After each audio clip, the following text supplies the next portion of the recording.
Hi there, it's Michael Cowan here for No Picket Fence, and as part of our digital marketing series, I'm having a chat to Saul Kropman.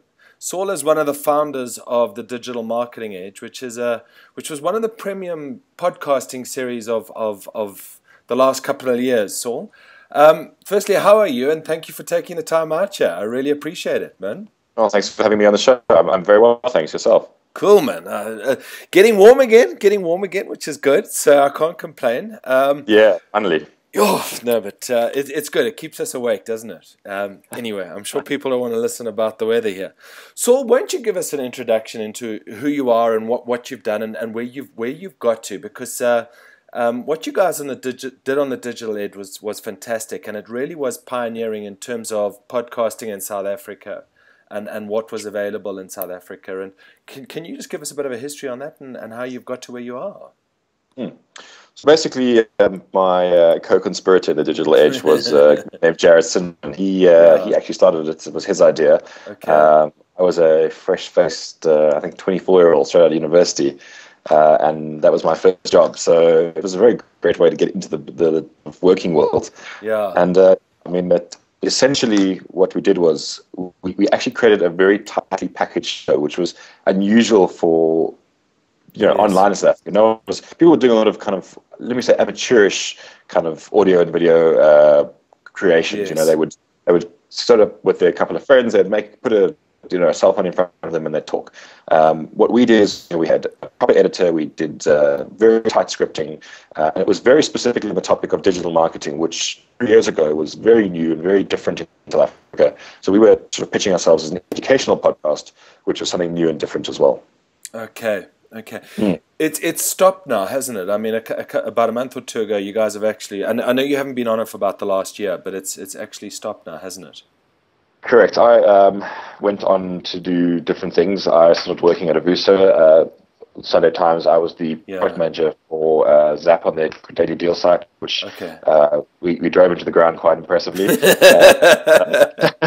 Then I became the product manager for some of their online properties, the Sowetan and the Sunday World websites, which was great fun. I've subsequently moved on to a different business that does mobile applications for hotels. But yeah, it hasn't been around for about, I'd say, 2-3 months now. I think it's just a case of, we started as an educational podcast, and I think everyone knows what's happening in digital marketing these days.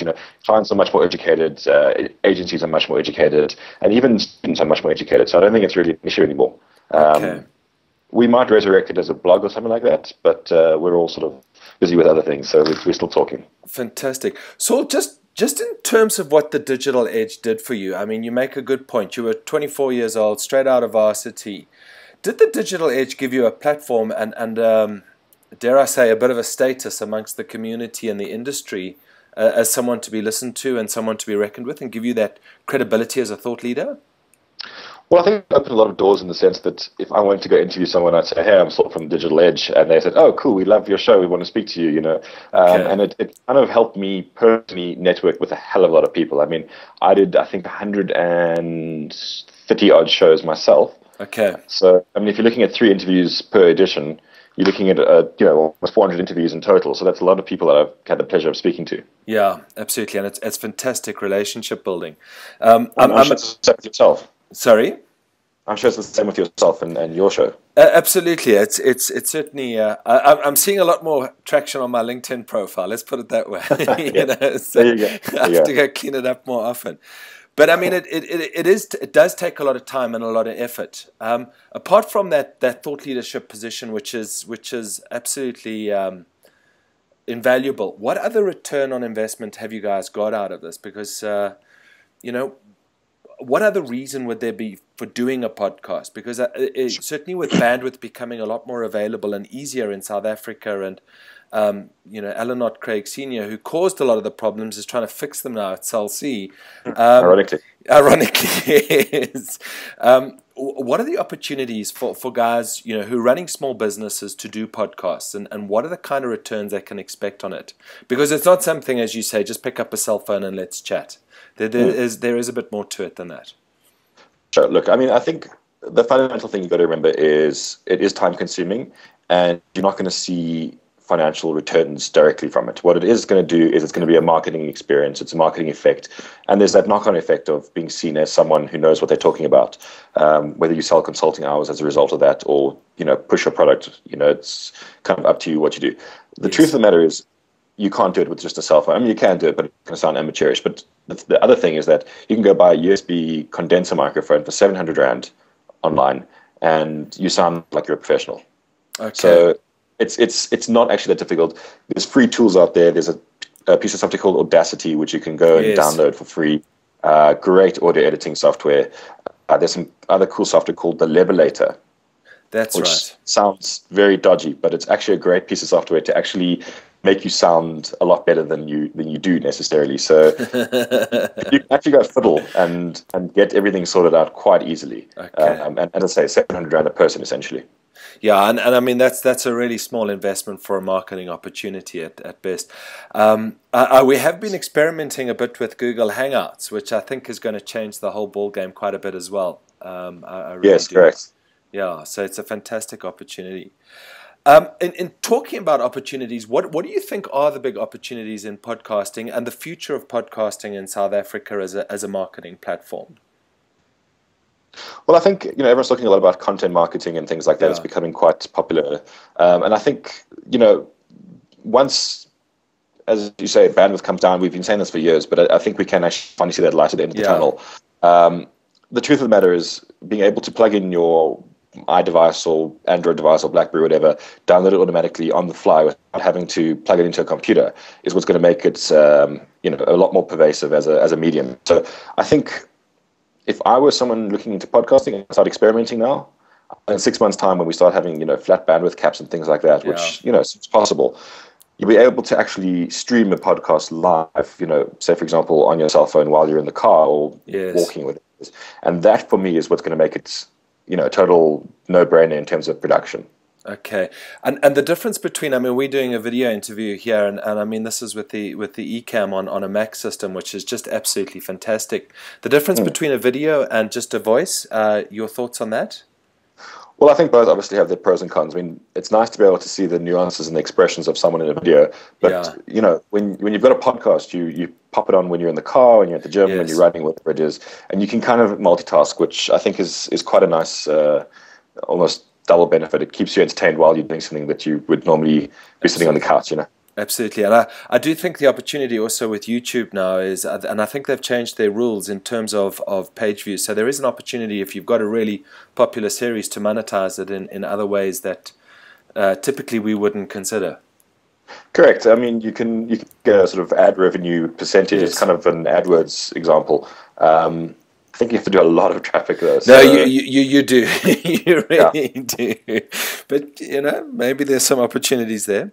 Well, I mean, you look at the likes of, I think his name's Kobus Potgieter, the drummer. Yes. He's made a good amount of money off his YouTube drumming sessions.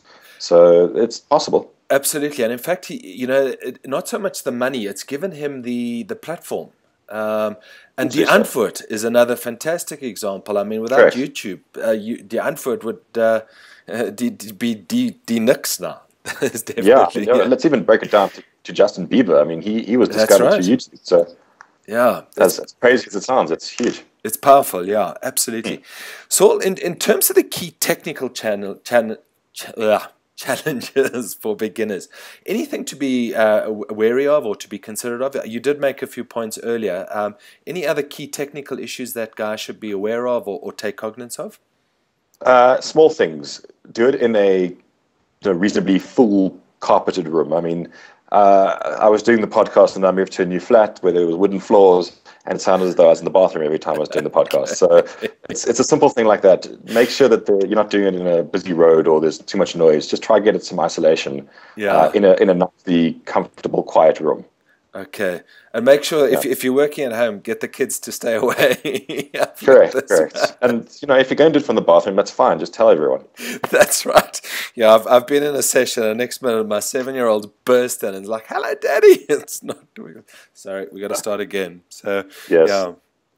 And don't take yourself too seriously. I guess that's also a nice thing. Just go with the flow, ask the questions, have a conversation. You're having a conversation. People are going to listen to that conversation. But at the end of the day, it's just you and that person, and just hear what they have to say. Absolutely, and it's a very good point, that, because I tried the blogging, and I think I had a blog with about 100 posts and no traffic. And that's despondent. You look at this, you think, what am I doing wrong? And I enjoy this because I talk better than I write. Let's put it that way. Yeah, and you're having a conversation. It's something you would do naturally, normally anyway. Absolutely. So it's not as though you're out of a comfort zone.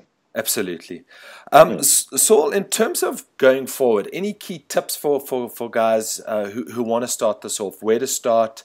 Where they should be looking at, because there are a lot of technical issues. There's hosting issues, there are bandwidth issues, there's recording issues. And any key tips, just practical tips going forward before we wrap this up? Because I know you're holding your iPad there, and your arms must be getting tired. Yeah, arms are going to start. It's going to start shaking like this. There's a service called. I've gone totally blank on it, but let me think a little bit further. I think it's called Pod Tracker. Okay. That's a great way of actually tracking your downloads. If you give me 2 seconds, I'm just going to Google this other service. Okay. And what that does is it actually allows you to host your podcast on their service, and you pay a flat fee per month. Okay. Hold on a second. I'm just going to Google it. And essentially what that does is it sends it to iTunes. It allows you to host it, so you don't have to pay for bandwidth costs and everything. It is called Libsyn, Libsyn. Libsyn, yes. Yeah, a great service. I think it's maybe $5 to $10 a month. That's right. You host all your podcasts up there. As I say, it sends it to iTunes so people can stream it off iTunes. You don't pay for downloads. You just pay that flat monthly fee, and that's a total winner. It is, and they sort out the whole iTunes setup for you and everything. Correct, which can actually be very, very complicated because it's an XML file and so on and so forth. That's correct, yeah. So handle that for you, and then you're good to go. You can send your friends to iTunes and they can stream it or subscribe to your podcast. Fantastic. So it's really a question of getting it together and finding people to chat to about who are passionate about what you do and your area of expertise. Fantastic. Listen, you can take someone's 10 minutes of their time. They're going to think they're going to be famous. So everyone's pretty enthusiastic when it comes to these things. Absolutely, and it's interesting. I mean, I was chatting to a mate of mine. He's like, "Geez, you're getting some really great guys," and I'm saying, you must understand. No one ever says no to an interview.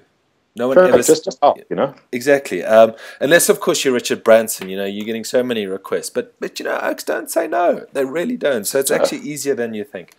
Saul, thank you. If you assisted with Richard Branson, you'd get an interview out of him. I'm quite sure. Jeez, I'd make sure we would. I tell you, we'd make sure, absolutely. And that would be worth putting on YouTube, because I think we'd get a couple of hits and make some AdSense out of that. I would watch that. Yes, yeah. Saul, thank you so much for your time. I know your arms are getting tired.